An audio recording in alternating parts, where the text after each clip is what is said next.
లోక్సభ ఎన్నికల నేపథ్యంలో బీఆర్ఎస్ ఎన్నికల ప్రచారంలో స్పీడ్ పెంచింది. సాయంత్రం చేవెళ్ల వేదికగా బహిరంగ సభ తలపెట్టారు. ఇక ఈ సభకు బీఆర్ఎస్ అధ్యక్షుడు కేసీఆర్ హాజరు కానున్నారు. ఇప్పటికే సభ నిర్వహణ ఏర్పాట్లు పూర్తి అయ్యాయి. పెద్ద ఎత్తున జన సమీకరణ చేసిన పడ్డారు, నిమగ్నమయ్యారు నేతలు. ఇక ఇటీవల కాంగ్రెస్ పై తీవ్ర వ్యాఖ్యలు చేసిన కేసీఆర్ చేవెళ్ల సభలో ఎలాంటి వ్యాఖ్యలు చేయబోతున్నారు అనే దానిపై ఉత్కంఠ నెలకొంది. గతంలో కేసీఆర్ మాట్లాడిన మాటలకు తుక్కుగూడల సభలో రేవంత్ రెడ్డి ఘాటు విమర్శలు చేశారు. అంతేకాకుండా పరుష వ్యాఖ్యలు ఉపయోగించారు. ఇక ఈ నేపథ్యంలో చేవెళ్ల సభలో కేసీఆర్ ఏం మాట్లాడతారు అనేది ఇప్పుడు ఆసక్తిగా మారింది. రైట్, ఇక చేవెళ్లలో బీఆర్ఎస్ భారీ బహిరంగ సభకైతే ఏర్పాట్లు పూర్తి అయ్యాయి. ప్రస్తుతానికి అక్కడ మా కరెస్పాండెంట్ వాసు ఉన్నారు, లైవ్ ద్వారా మరిన్ని వివరాలు అందిస్తారు. Over to you Vasu.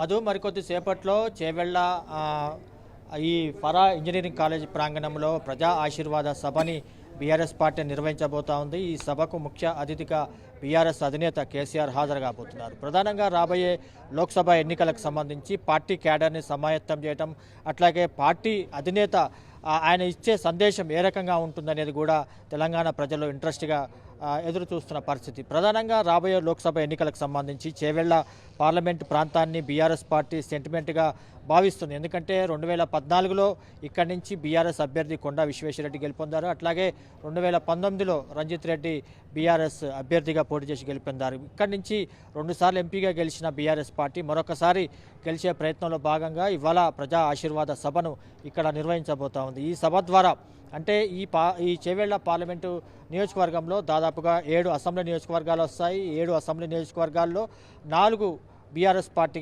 ఎమ్మెల్యేలు ఉన్నారు. చేవెళ్ల, షేర్లింగంపల్లి, రాజేంద్ర నగర్, మహేశ్వరం. అట్లాగే 3 అసెంబ్లీ నియోజకవర్గాలు కాంగ్రెస్ పార్టీకి సంబంధించిన ఎమ్మెల్యేలు ఉన్నారు. తాండూరు, వికారాబాద్, పరిగి. ఈ 7 అసెంబ్లీ నియోజకవర్గాల్లో మెజారిటీ ఎమ్మెల్యే స్థానాలు బీఆర్ఎస్ పార్టీ పక్షానే ఉన్నాయి. అట్లాగే ఇక్కడి నుంచి సెంటిమెంట్గా భావిస్తున్న బీఆర్ఎస్ పార్టీ కేసీఆర్ ఏ రకంగా ఆయన ప్రసంగం ఉంటుందనేది కూడా ప్రజల్లో ఇంట్రెస్ట్ పెరిగింది. మనతో పాటు బీఆర్ఎస్కి సంబంధించిన క్యాడర్ మనతో పాటు ఉన్నారు. వాళ్ళ నుంచి అడిగి తెలుసుకునే ప్రయత్నం చేస్తాం. ప్రధానంగా చేవెళ్లలో పరిస్థితి ఎట్లా ఉంది? ఈ అసెంబ్లీ ఎన్నికలకు సంబంధించి ఈ ప్రభావం ఈ పార్లమెంట్ ఎన్నికల్లో పడే అవకాశం ఉందా? డెఫినెట్గా చాలా కంఫర్ట్గా 1,00,000కి పైగా మెజార్టీతో మేము ఈ చేవెళ్ల పార్లమెంటు గెలవబోతున్నాం. గత 2 పర్యాయాలలో కూడా కొండా విశ్వేశ్వరరెడ్డి అయినా, గడ్డం రంజిత్ రెడ్డి అయినా మేము తయారు చేసిన మా పార్టీ తరపున మా పార్టీ గుర్తు మీద కేసీఆర్ గారి ముఖంతో మాత్రమే వారు పార్లమెంటుకు ఎన్నికై ఈ పార్లమెంటు స్థానానికి ప్రాతినిధ్యం వహించిన వాళ్ళు. కాబట్టి ఇప్పుడు కూడా గతంలో ఎట్లయితే ఒక 10 ఏళ్ల కింద ఇదే వేదిక ద్వారా విశ్వేశ్వరరెడ్డిని పరిచయం చేసిండు ఈ ప్రాంతానికి, సరిగ్గా 5 ఏళ్ల కింద ఇదే వేదిక ద్వారా ఇదే ప్లేస్ల నుంచి కేసీఆర్ గారు రంజిత్ రెడ్డి ఆయన ఎవరో తెలియదు, ఈ ప్రాంతానికి సంబంధం లేదు, ఆయన కరీంనగర్, వరంగల్, మరి అడ్రస్ లేని ఒక అనామకును తీసుకొచ్చి కేసీఆర్ గారు చెప్పిరు అనేసి ఒక సదుద్దేశంతో ఇక్కడ ఉన్నటువంటి క్యాడర్ కానీ పార్టీ శ్రేణులు కానీ ఊరూరు తిరిగి వారి కోసం కష్టపడి చేస్తే ఈరోజు రంజిత్ రెడ్డి వారి యొక్క పారిశ్రామికవేత్త బుద్ధి పోనించుకోకుండా ఈరోజు కార్పొరేట్ పాలిటిక్స్ పాల్పడుతూ ఈరోజు పార్టీని మోసం నిలువున నయవంచనకు గురి చేసి ఈరోజు తప్పు చేస్తూ ఉన్నాడు అనేసి ప్రజల్లో చాలా పెద్ద ఎత్తున చర్చ ఉన్నది. కనుక ఇద్దరు పారిశ్రామికవేత్తలు మరియు బలమైన బీసీ సామాజిక వర్గము, మంచి నేపథ్యం ఉన్నటువంటి నాయకుడు, జనాల సామాన్యుల యొక్క కష్ట సుఖాలను చూసినటువంటి నాయకుడు కాసాని జ్ఞానేశ్వర్ ముదిరాజు గారు.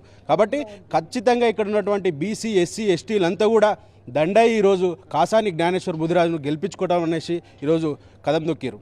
అంటే ప్రధానంగా జ్ఞానేశ్వర్కి ఎందుకు ఓటేయాలంటే మీరు ఏం చెప్తారు? ఎందుకంటే ఓ బలమైన బీసీ సామాజిక వర్గం. ఇంకోటి ఏంటంటే ఈ రాష్ట్రంలోనే 93 కులాలను ఏకం చేసినటువంటి గొప్ప నాయకుడు జ్ఞానేశ్వర్ గారు. ఇంకోటి ఏంటంటే ఈ చేవెళ్ల గడ్డ పైన ప్రతి ఇంటికి జ్ఞానేశ్వర్ అనే వ్యక్తి తెలుసు.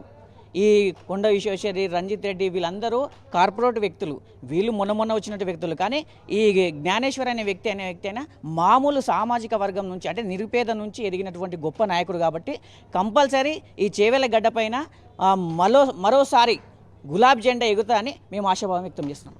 ఇది చేవెళ్ల పార్లమెంటుకు సంబంధించిన ఇక్కడ ఉన్నటువంటి క్యాడర్ కానీ అట్లాగే లీడర్లో ఉన్న మనోగతం. ప్రధానంగా చేవెళ్ల పార్లమెంటు కింద ఏదైతే గత ఎన్నికల్లో బీఆర్ఎస్ పార్టీ గెలుపొందింది కాబట్టి 2 సార్లు ఈసారి కూడా గెలుపు అవకాశాలు ఉన్నాయని చెప్పి వాళ్ళు ఒపీనియన్ వ్యక్తం చేస్తున్నారు. మరికొద్ది సేపట్లో బీఆర్ఎస్ అధినేత కేసీఆర్ ఈ సభ ద్వారా ప్రజలను ఉద్దేశించి ప్రసంగించే అవకాశం ఉంది. గతంలో ఆయన ఎండిన పంటలు పరిశీలించేందుకు అనేక ప్రాంతాలు తిరిగి కాంగ్రెస్ పార్టీ మీద, రేవంత్ రెడ్డి ప్రభుత్వం మీద అనేక విమర్శలు ఓట్లు గుప్పించిన పరిస్థితి. ఈ సభ ద్వారా కేసీఆర్ ఏ రకమైన ఆరోపణలు చేస్తారు, ఏ రకంగా ప్రభుత్వాన్ని ఎండగడతారనేది కూడా ఇంట్రెస్ట్గా మారింది. మరికొద్దిసేపట్లో ఈ సభకు సంబంధించి ప్రజలు కూడా భారీ సమీకరణ చేయాలని చెప్పి మాజీ మంత్రి సబితేందర్ రెడ్డి కానీ స్థానిక ఎమ్మెల్యే కాళయాదేవి చాలామంది ముఖ్య నేతలు ఈ జన సమీకరణకు సంబంధించి ప్రయత్నాలు చేశారు. 2 లక్షల మంది వస్తారని చెప్పి పార్టీ అంచనా వేస్తుంది. ఆ రకంగా ఏర్పాట్లు కూడా పూర్తయ్యాయి. మధు కూడా ఘాటుగా వ్యాఖ్యలు చేశారు.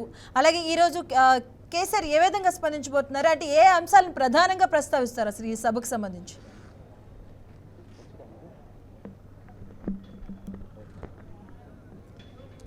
ప్రధానంగా ఆయన కాంగ్రెస్ ప్రభుత్వం వచ్చిన తర్వాత 100 రోజుల్లో 6 గ్యారెంటీలు అమలు చేస్తామని చెప్పి పార్టీ ప్రకటించింది. 100 రోజులు పూర్తయ్యాయి మే 17వ తేదీకి.